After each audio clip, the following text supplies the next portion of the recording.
করবে। হে দুনিয়ার মানুষ, নিজের সুস্থতার ব্যাপারে অহংকার করো না। তুমি কি দেখনি কোন ধরনের অসুস্থতা ছাড়াও কত সুস্থ মানুষ দুনিয়া থেকে বিদায় নিয়েছে?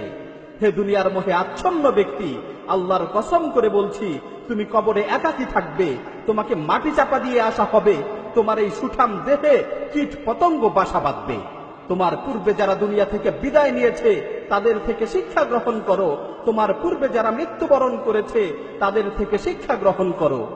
আল্লাহর শপথ করে বলছি, যখন তোমার মৃত্যু চলে আসবে তখন তুমি অনুতপ্ত হবে, যখন তোমার বিদায়ের ডাক চলে আসবে তখন তুমি অনুতপ্ত হবে।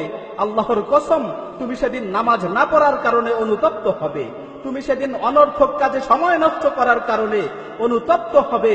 আমার প্রতিপালকের কসম করে বলছি, তুমি সেদিন নামাজ না পড়ার কারণে অনুতপ্ত হবে, তুমি সেদিন সময়ের অপচয় করার কারণে অনুতপ্ত হবে।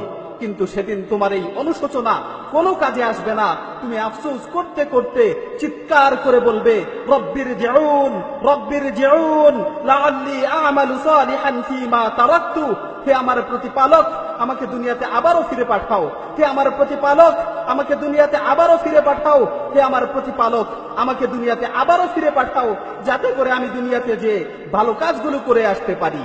আল্লাহ তাআলা তখন তোমাকে লক্ষ্য করে বলবেন, কাল্লা, কখনো না, তোমাকে আর কখনোই দুনিয়াতে ফিরে পাঠানো হবে না।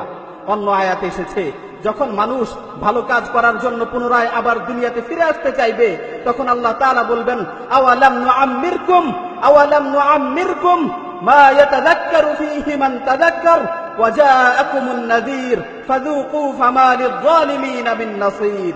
আমি কি তোমাদের দীর্ঘ জীবন দেইনি? আমি কি তোমাদের দীর্ঘ জীবন দেইনি? সেই সময় কারো যদি উপদেশ গ্রহণ করার ইচ্ছা থাকতো তাহলে সে অবশ্যই উপদেশ গ্রহণ করতে পারত। তোমাদের কাছে সতর্ককারীরা এসেছিল, তোমরা সেই সময় তাদেরকে অবহেলা করেছো। সুতরাং জাহান্নামের স্বাদ আস্বাদন করো। আজকে জালিমদের জন্য কোনো সাহায্যকারী নেই। সুতরাং সময় থাকতে পাথেয় সংগ্রহ করো, জীবিত অবস্থায় তওবা করো, জানাজার খাটে শোয়ানোর পূর্বে নিজেকে শুধরানোর চেষ্টা করো। যদি পাথেয় সংগ্রহ না করেই তুমি আখিরাতের সফর শুরু করো তাহলে তুমি অনুতপ্ত হবে। জায়দান নুমাইরি রাহিমাহুল্লাহ তিনি বলেন, যদি মৃত্যুর নির্দিষ্ট কোনো সময় জানা থাকতো তাহলে আমি মৃত্যুর ব্যাপারে নিশ্চিন্ত থাকতে পারতাম যে অমুক সময় আমার মৃত্যু হবে। কিন্তু মৃত্যুর তো কোনো নির্দিষ্ট সময় আমার জানা নেই। আমি কিভাবে নিশ্চিন্ত থাকতে পারি যে আমার মৃত্যু কখন হবে? আমার মৃত্যু কি সকালে হবে না সন্ধ্যায় হবে? শেষ কথা হচ্ছে, তুমি তোমার বিবেকের কাছে প্রশ্ন করো, তুমি তোমার অন্তরকে জিজ্ঞাসা করো, তুমি কি এই অবস্থায় আল্লাহর সাথে সাক্ষাৎ করার জন্য প্রস্তুত?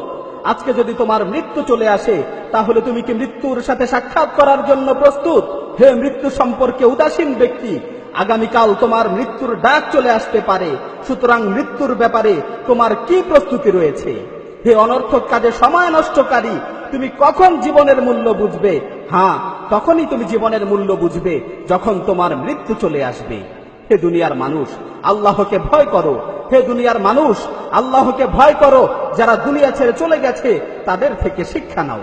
পরিশেষে আল্লাহ সুবহানাহু ওয়া তাআলার কাছে ফরিয়াদ করছি, হে আল্লাহ, আমাদেরকে আপনার দ্বীনের উপর চলার তৌফিক দান করুন, আমাদের মৃত্যুকে সহজ করুন, অন্ধকার কবরের ভয়াবহতা থেকে আমাদেরকে রক্ষা করুন, কিয়ামতের কঠিন মুহূর্তে আমাদের হিসাব নিকাশকে সহজ করুন।